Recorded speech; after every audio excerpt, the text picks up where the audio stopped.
Welcome to True Talk with Bree. We focus on topics that affects people from all walks of life. Any videos or pictures that you see included in my video are protected by the Fair Use Act. Anything that I talk about in my videos are alleged unless it has been proven. My videos are for educational purposes only. If you like the content, please like, subscribe, and share. Well, the family of Tyre Nichols taking time today to address rumors about their son they say are surfacing online. And they took the time to do this at a prayer vigil tonight. Today, not from their home in a very spot where he was murdered. Fox 13's Daniel Wilkerson talked with Nichols' father tonight. Daniel, there's a growing memorial there behind you. A growing memorial, Daryl and Darcy, and yes, I stand in the very spot where you saw that video where he was actually murdered not less than a week ago. As you can see, there is a growing memorial here tonight. What really moved the crowd is when Tyre Nichols' father said that if only he and his wife could have heard the cries of their son. Don't anybody believe that mess. They're trying to get out of this, but they're not. At a time when Rodney Wells should be grieving the death of his son, instead he's having to address what he calls rumors. Wells took time outside his home at a prayer vigil Monday to address protesters. This is the scene where a makeshift memorial now stands in honor of 29-year-old Tyre Nichols. Monday, the prayer vigil took place in the very spot where Nichols had that second encounter with officers. The police tried to cover it up. They're still trying to spread rumors about my son that are not true. For anybody who thought that these rumors was true, they are not. Just feet from Monday's prayer vigil, if protesters looked up high, there they saw the sky camera that's now shown the world what Nichols endured. To know that my son was calling out my wife's name and we was not able to hear him, to help him, was devastating. Wells says he and his wife have lived in the neighborhood for 5 years. Monday's prayer vigil organized by their neighbors.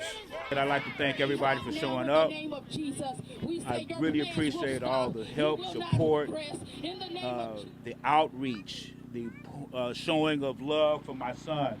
They lived in the home with their son, Tyre, a family now overcome, they say, with support at a time when they need it most. Losing a son is the hardest thing I've ever done in my life. And to stand up here every day and try to put on this face and all of that, it's difficult.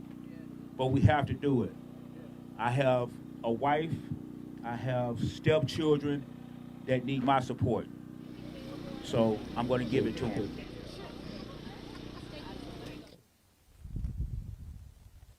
As we bring you back out live, you're taking another live look at that growing memorial for Tyre Nichols in the very spot where he lost his life.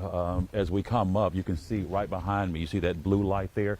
That is the sky cam that captured that footage that all of us have seen now. Now, there is a memorial protest tomorrow. It's going to be at Mason Temple. That's at 7:30 on Mason Street. Daryl. Fox 13's Daniel Wilkerson live tonight. Thank you, Daniel. And we do have details tonight about Tyre Nichols' funeral. He'll be laid to rest, according to his father, Wednesday at Mississippi Boulevard Christian Church. I believe it's going to be at 10:30, in fact. Yep. Family members and loved ones will honor Nichols Wednesday morning. The services will be held at the church's North Bellevue location.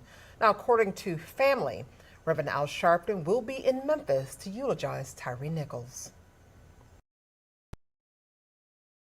So Tyre's father is stating that this is just a rumor, that his son was not messing around with Demetrius, and it's really Demetrius, supposed to be Demetrius' ex-girlfriend, not his wife, but his ex-girlfriend. And I know people who have came out who work at FedEx, who work with Demetrius' ex as well as Tyre, stated this is what happened. They stated they were actually going out. Tyre and Demetrius' ex-girlfriend were going out, they know, as a couple. And this will explain why he beat him the way he did. And it would really make sense because the way they beat him, to me, that beating was really personal. It was really personal. So I don't know why the father would say this if he doesn't know it to be 100% true. But if your son was dating this man's ex, then that's what went down. We the public is not gonna look bad at, not gonna look down on your son for dating this man X. At the end of the day, this man still deserved to be locked up for what he did to your son. But it would make it like it was premeditated if this is the case. So why you would come out and say this is just a rumor is, I don't know. Because I don't know why the people at FedEx would have a reason to lie. They are standing on their word.